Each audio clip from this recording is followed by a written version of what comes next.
দীর্ঘকাল পরে ঘরে বাতাস ঢোকায় টর্চের আলোয় অসংখ্য ধূলিকণা উড়তে দেখলাম।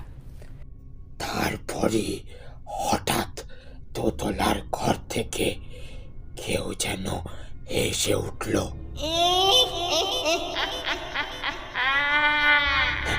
যেন আমাকে ব্যঙ্গ করে হাসলো।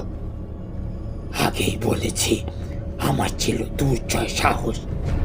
এতটুকু দ্বিধা না করে আমি লাফ দিয়ে 2-3টে সিঁড়ি টপকে দোতলায় উঠলাম। তারপর যে ঘর থেকে হাসির শব্দ এসেছিল সেই ঘরের বন্ধ দরজায়